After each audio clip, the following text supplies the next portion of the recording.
I'm thrilled you're all here. We've given up a little bit of time just waiting for folks, but now we need to get going because we have a full morning. It'll take a little bit of time to get announcements, so hopefully people will come in while we're doing that because we have a great group of speakers this morning and we want to have a full crowd for that. So, good morning, happy Diwali. Did I say it right?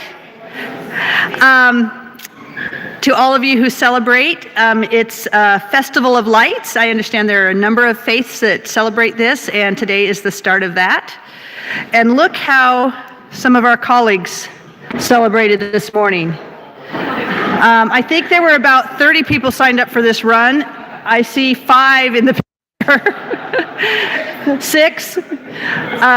3 of those 5 are NetHope staff, so I just want you to know you have a very hearty group of people working for you. And they clearly got very wet this morning, but they look happy. We want to kick off this morning by introducing to you the newest member of NetHope. This is PCI, and I'm going to invite Anthony.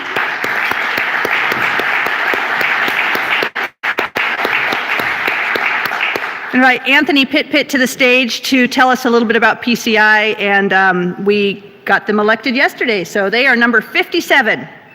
Good to meet you all. I'm Anthony Pitt. I'm the CIO for PCI, Project Concern International. We're based in San Diego, and we have offices in about 25 countries worldwide. Our organization addresses health, hunger, and hardship in those countries, and we are honored to be part of the group. And I hope to talk to a lot of you in the coming week. Thank you very much. Thank you, Anthony. So very exciting to have a new member of the group. I wanted to put up this slide this morning. These are all the sponsors for this week. Most of them have tables out in the exhibit hall, but today is the last day that they will be out there at their tables. Many of the individuals will still be with us, but the tables will be coming down this afternoon. So please make sure to walk around and greet these people and tell them thank you if you haven't done that already. We had a great happy hour across the street last night. A big thank you to Click for hosting that. A couple reminders for this morning. 1, please keep filling out those evaluations as you attend different sessions. And you can go backwards. So if you did one yesterday and you haven't done the evaluation, you can go back and do that. If you have not marked on Pathable that you are attending the community celebration tonight, please do that so we have a good sense of the numbers. And in a little bit, I'll give you more information about that and how that's going to work. And then I understand there's been some questions about how we're handling transportation for the workshops on Friday. If you are attending one of those and you have questions, please see Jenna Groman. She has the information for you and can help you figure that out.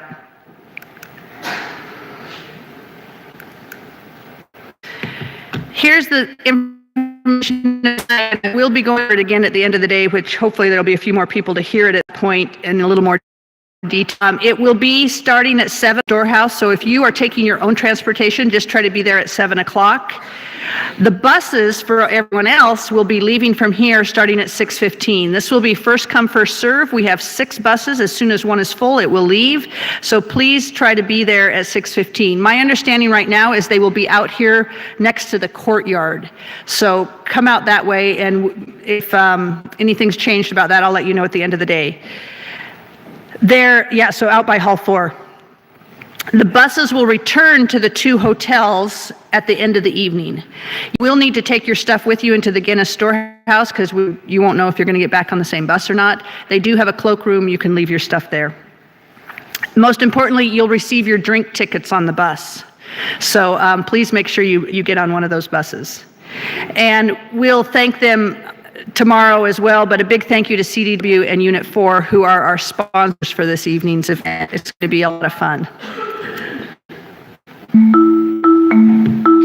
Before the products were flying off the shelves, and technology helped make rocket science simpler for actual rocket scientists, and healthcare networks, and government agencies, and schools, and businesses of all sizes.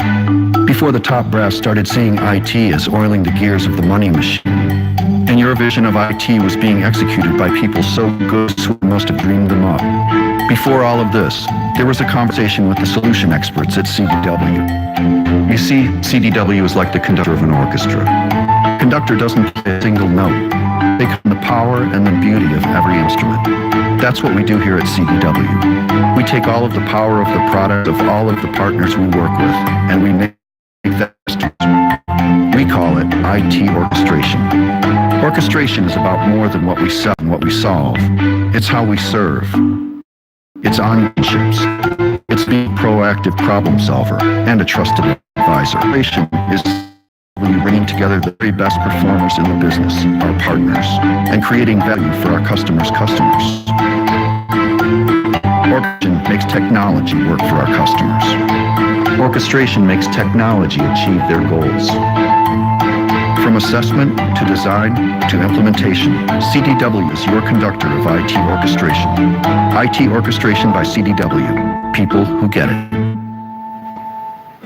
So as I said, tonight's community celebration is brought to you by CDW and Unit 4. There was the little promo for CDW. Unit 4 will have a chance later this afternoon. Their CEO speaking at the very end of the day, so it'll be great to hear from them. One last slide before we move on this morning. We understand that there have been some confusion about where some of the rooms are. Those of you who are here early are probably the ones who have found your way to all the rooms at this point.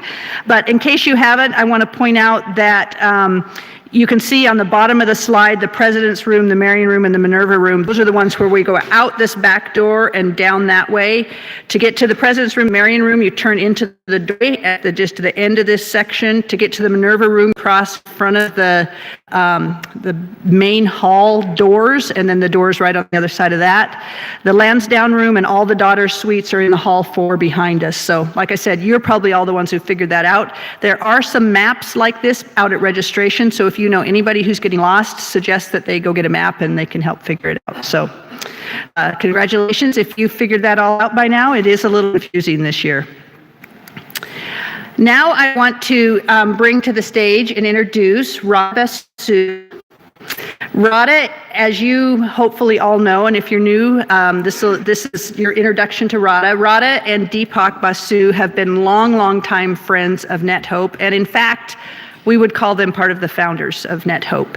And Radha had a great story about how NetHope was founded at her kitchen table when I think she was feeding everybody Indian food. Radha has a long career doing many things in the IT world and in the NGO world, and she's just an amazing gem for NetHope. She has something she wants to share with you about AI for Good, or AI for digital organization. And so we're really happy to have her here with us this morning. So Radha, it's all yours.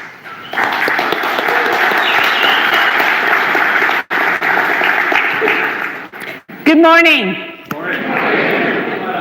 On Diwali Day, people need to get up and jump up and down a little bit. There are sparklers, and say Happy Diwali to everybody.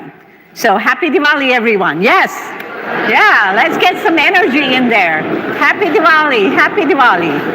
Yes, exactly. It's for nothing that's called the Festival of Lights and Fireworks and Crackers, so firecrackers.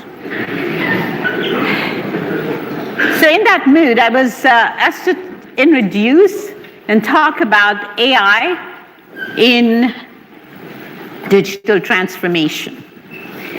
And it's about bringing AI to life. This is something that I live and breathe every day, so maybe just be sharing a few thoughts around this.